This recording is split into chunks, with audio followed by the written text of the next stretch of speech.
इस वीडियो में हम पढ़ेंगे इन्फिनेटिव्स के मुतालिक। चलिए मिलकर पढ़ना शुरू करते हैं। The infinitive form of a verb is the verb in its basic form।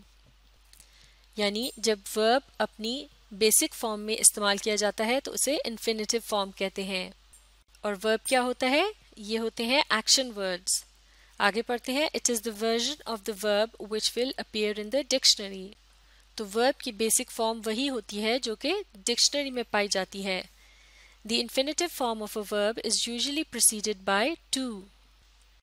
Verb की इन्फिनेटिव या बेसिक फॉर्म से पहले अक्सर लफ्ज to का इस्तेमाल किया जाता है, जैसे कि to run यानी भागना, to dance यानी रक्स करना, to think यानी सोचना।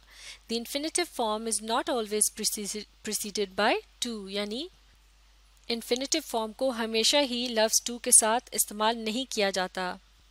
इन एग्जाम्पल्स की मदद से समझते हैं। I need to run every day, यानी मुझे हर रोज भागने की जरूरत है। The infinitive form with the word to is called the full infinitive और टू इन्फिनेटिव। तो इस जुमले में टू रन ये है इन्फिनेटिव फॉर्म, और क्योंकि इसको लफ्ज टू के साथ इस्तेमाल किया गया है इसलिए ये कहलाई जाती है फुल इन्फिनेटिव या टू इन्फिनेटिव फॉर्म। अब जैसा कि हमने इससे पहले पढ़ा था कि the infinitive form is not always preceded by two, यानी कभी कभार ये लफ्ज टू के बगैर भी इन्फिनेटिव बेसिक वर्ब फॉर्म का इस्तेमाल किया जा सकता है, जैसे कि I must run every day, यानी मुझे जरूर हर रोज भागना है। After certain verbs the to is dropped। तो कुछ ऐसे verbs होते हैं जिनके इस्तेमाल के साथ लफ्ज टू को इस्तेमाल करने की ज़रूरत नहीं पड़ती। इसी तरह से एक और एग्जाम्पल है आई रन एवरी डे, यानी मैं भागता हूँ हर रोज। This is not in the infinitive form, this is a finite verb, that is a verb functioning as the main verb. तो इस जुमले में वर्ब के साथ लफ्ज टू का इस्तेमाल नहीं किया गया, और अब की बार यहाँ वर्ब जुमले में एक मेन वर्ब का काम दे रहा है, यानी ये बता रहा है कि सब्जेक्ट क्या कर रहा है। आई रन एवरी डे, आई है सब्जेक्ट और इसके साथ रन के वर्ब का इस्तेमाल किया गया है, और इसके साथ लफ्ज टू के इस्तेमाल की ज़रूरत नहीं है। अगर हम इसे यूं पढ़ें आई टू रन एवरी डे तो ये दुरुस्त नहीं होगा। तो इसका मतलब है कि वर्ब जब अपनी बेसिक फॉर्म में इस्तेमाल किया जाता है और जुमले में वो एक मेन वर्ब की हैसियत से इस्तेमाल हो रहा होता है तो वो कहलाया जाता है फाइनाइट वर्ब। यहाँ एक और बात भी नोट करने की है कि लफ्ज टू जो है ये कोई प्रेपोजिशन नहीं है, बल्कि इसे कहा जाता है साइन ऑफ द इन्फिनेटिव, क्योंकि वर्ब को जब इन्फिनेटिव फॉर्म में इस्तेमाल किया जाता है तो उसके साथ लफ्ज टू आता है, इसीलिए इसे क्या कहते हैं? साइन ऑफ द इन्फिनेटिव, यानी इन्फिनेटिव का निशान या इशारा। अब आगे बढ़ते हैं। An infinitive is a non finite verb. जैसे कि इससे पहले हमने इन्फिनेटिव और फाइनाइट के बारे में पढ़ा था, तो अब यहाँ ये कहा जा रहा है कि इन्फिनेटिव को नॉन फाइनाइट वर्ब भी कहा जा सकता है। In other words it can not be the main verb in a sentence. जैसे कि हमने इससे पिछली एग्जाम्पल में देखा था कि फाइनाइट वर्ब जो होता है वो मेन वर्ब के तौर पे एक जुमले में काम करता है, जबकि इनफाइनाइट वर्ब जो है वो जुमले में कभी भी मेन वर्ब की तरह काम नहीं करता। An infinitive can be used as a noun, an adjective और एन एडवर्ब। बल्कि इन्फिनेटिव एक जुमले के अंदर एक नाउन की तरह या फिर एक एडजेक्टिव या फिर एक एडवर्ब की तरह इस्तेमाल किया जा सकता है। तो बारी बारी इन्फिनेटिव वर्ब की इन तीनों किस्मों को समझने की कोशिश करते हैं। Examples of infinitives as nouns. सबसे पहले देखते हैं इन्फिनेटिव्स का नाउन्स के तौर पर जुमलों में इस्तेमाल। तो मिलकर इस जुमले को पढ़ते हैं। To paint was her passion, यानी मुसव्वरी करना उसका शौक था। तो इस जुमले में लफ्ज पेंटिंग सब्जेक्ट के तौर पर इस्तेमाल हो रहा है। जो अल्फाज सब्जेक्ट के तौर पर इस्तेमाल होते हैं, यानी जुमले का वो अहम रुकन जो कोई अमल कर रहा होता है या फिर जुमले के शुरू में आता है, या फिर यूं भी कह सकते हैं जो सब्जेक्ट जो होता है वो जुमले का मेन टॉपिक होता है, यानी जिसके मुतालिक बात की जा रही होती है। माफ कीजिएगा, इन्फिनेटिव का एक नाउन के तौर पर इस्तेमाल, इसकी एग्जाम्पल को एक मरतबा फिर पढ़ते हैं। ये है यहाँ से, to paint was her passion, यानी मुसव्वरी करना उसका शौक था। The infinitive is the subject of was. इस जुमले में इन्फिनेटिव कौन सा है? टू पेंट यानी मुसव्वरी करना, वॉज यानी था। यह है वर्ब टू बी की एक किस्म जो कि पास्ट टेंस के फॉर्म में है। लफ्ज वॉज ये एक वर्ब है और इसका इस जुमले में सब्जेक्ट है टू पेंट यानी मुसव्वरी करना था उसका शौक। तो जैसे कि हम पहले भी डिस्कस कर चुके हैं कि ये टू पेंट जो है ये जुमले के शुरू में आ रहा है और ये मेन टॉपिक है इस सेंटेंस का, या फिर ये सब्जेक्ट के तौर पर इस्तेमाल हो रहा है और सब्जेक्ट के तौर पर नाउन्स को इस्तेमाल किया जाता है। इसलिए यहाँ इसका हम कह सकते हैं कि इन्फिनेटिव एक नाउन के तौर पर इस्तेमाल किया गया है। अब इसको कंपेयर करते हैं या इसका मुकाबला करते हैं एक और जुमले से। पेंटिंग वॉज हर पैशन यानी मुसव्वरी उसका शौक था। तो इस जुमले से पता चलता है कि इन्फिनेटिव टू पेंट जो है वो एक नाउन के तौर पर इस्तेमाल हो रहा है। एक और एग्जाम्पल देखते हैं। ही लाइक्स टू हंट यानी उसे शिकार करना पसंद है। The infinitive is the direct object of likes. अब की बार इस जुमले में इन्फिनेटिव टू हंट जुमले के आखिरी हिस्से में आ रहा है और ये आ रहा है लाइक्स के बाद। उसे पसंद है यानी यहाँ बताया जा रहा है कि उसे क्या पसंद है। तो अब की बार टू हंट जो है ये एक ऑब्जेक्ट के तौर पर इस्तेमाल किया गया है। तो ऑब्जेक्ट वो होता है जिस पर सब्जेक्ट अपना अमल करता है। ही इस जुमले में सब्जेक्ट है, लाइक्स है वर्ब और टू हंट है इन्फिनेटिव, और ये अब की बार एक ऑब्जेक्ट का काम दे रहा है। और यहाँ भी जैसे कि हम सीख चुके हैं कि ऑब्जेक्ट में भी नाउन्स का इस्तेमाल किया जाता है, तो अब की बार भी टू हंट जो है इसको नाउन के तौर पर इस्तेमाल किया गया है, जबकि ये इन्फिनेटिव है जो कि वर्ब की एक फॉर्म है।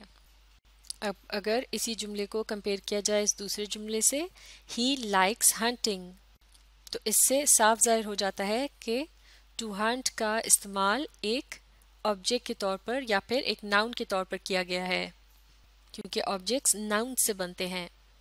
ही लाइक्स हंटिंग यानी उसे पसंद है शिकार, माफ कीजिएगा उसे पसंद है शिकार करना।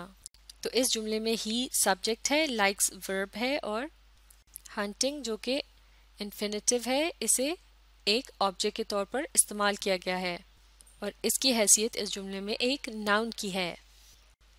अब पढ़ते हैं इन्फिनेटिव्स का जुमलों में एडजेक्टिव्स के तौर पर इस्तेमाल।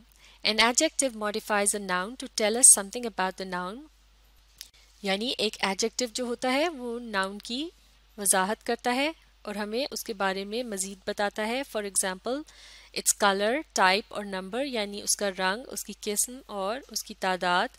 You have to bear this in mind when working out how infinitives function as adjectives. तो ये बात बड़े ध्यान से जहन में रखने की है कि जब इन्फिनेटिव्स को एडजेक्टिव्स के तौर पर इस्तेमाल किया जाता है। इन एग्जाम्पल्स की मदद से समझते हैं। Give him an ornament to polish.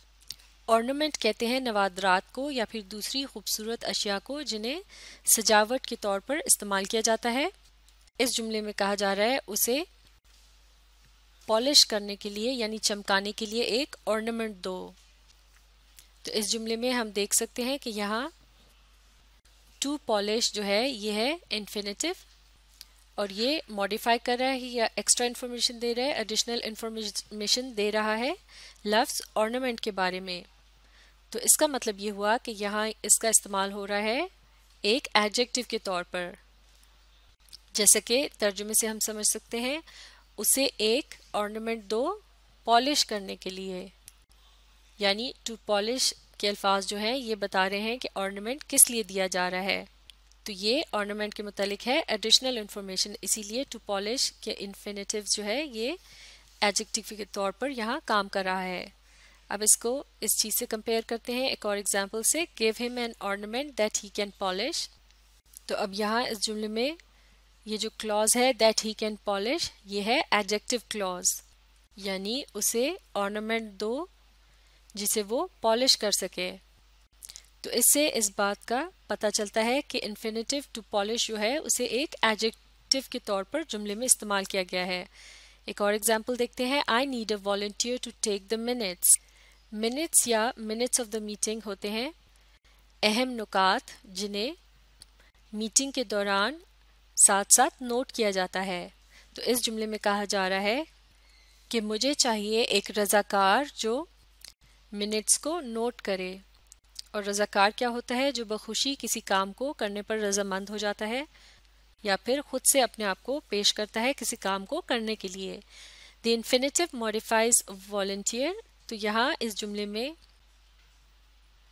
To take का इन्फिनेटिव जो है ये किसको मॉडिफाई कर रहा है? वॉलंटियर को, यानी रज़ाकार को, यानी वो रज़ाकार जो ले सके या लिख सके मिनट्स को, यानी अहम नुकात को।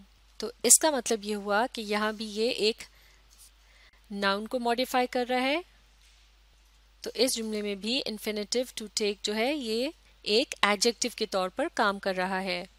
अब इस अगली एग्जाम्पल को देखते हैं। इसमें इन्फिनेटिव का एक एडजेक्टिव क्लॉज के अंदर इस्तेमाल किया गया है। I need a volunteer who is prepare to take the minutes, यानी मुझे चाहिए एक रज़ाकार जो कि तैयार हो मिनट्स को नोट करने के लिए, यानी अहम नुकात को नोट करने के लिए।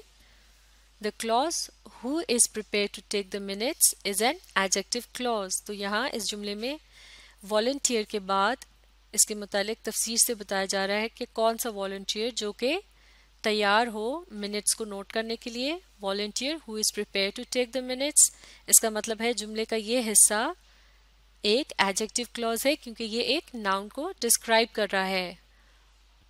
और इस एडजेक्टिव क्लॉज में टू टेक के जिस इन्फिनेटिव का इस्तेमाल किया गया है ये भी एक एडजेक्टिव के तौर पर काम कर रहा है।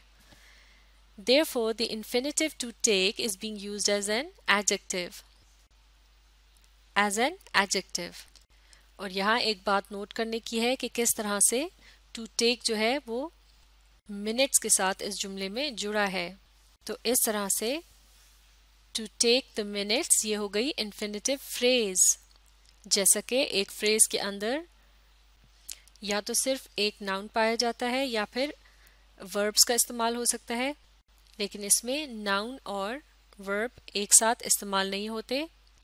जबकि क्लॉज के अंदर, माफ कीजिएगा, सब्जेक्ट और वर्ब का इस्तेमाल एक साथ फ्रेज के अंदर नहीं पाया जाता, जबकि क्लॉज के अंदर सब्जेक्ट और वर्ब दोनों मौजूद होते हैं।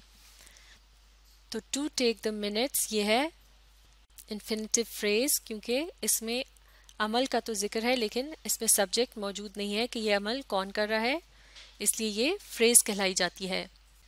An infinitive that acts as an adjective usually appears immediately after the noun it is modifying। और यहाँ इन एग्जाम्पल्स में हम देख चुके हैं कि जब एक इन्फिनेटिव एक एडजेक्टिव के तौर पर काम कर रहा होता है तो वो जिस नाउन को मॉडिफाई कर रहा होता है वो उसके फौरन बाद जुमले में इस्तेमाल किया जाता है। अब देखते हैं इन्फिनेटिव्स का इस्तेमाल एडवर्ब्स के तौर पर। An adverb usually modifies a verb to tell us when, where, how, in what manner और to what extent an action is performed. तो जैसा कि इससे पहले हमने पढ़ा था कि एडजेक्टिव जो होता है वो नाउन को डिस्क्राइब करता है, इसी तरह से एडवर्ब क्या होता है, ये वर्ब को डिस्क्राइब करता है, यानी किसी एक्शन के बारे में हमें एडिशनल इंफॉर्मेशन देता है कि वो एक्शन कब, कहाँ, कैसे, किस अंदाज में और किस हद तक किया गया। आगे पढ़ते हैं। You have to bear this in mind when working out how infinitives function as adverbs. तो इस बात को भी बहुत ध्यान से देखना होगा। इन एग्जाम्पल्स की मदद से समझते हैं। The officer return to help. तो इस जुमले में कहा जा रहा है कि ऑफिसर वापस आया मदद करने। तो रिटर्न क्या है? ये एक वर्ब है, यानी वापस आना। इसके बाद इस्तेमाल किया गया है इन्फिनेटिव टू हेल्प का, जो कि मॉडिफाई कर रहा है रिटर्न के एक्शन को कि वो क्यों वापस आया, मदद करने के लिए। तो इस तरह से ये इन्फिनेटिव वर्ब जो है ये इस जुमले में एडवर्ब के तौर पर इस्तेमाल किया गया है। जैसा कि यहाँ कहा जा रहा है, the infinitive modifies the verb returned, this means it is functioning as an adverb. तो इन्फिनेटिव्स के मुतालिक बाकी की मालूमात को हम अगली वीडियो में मुकम्मल करेंगे। अब आप इस वीडियो को रीप्ले कीजिए और इसके साथ साथ पढ़ने और समझने की कोशिश जारी रखिए।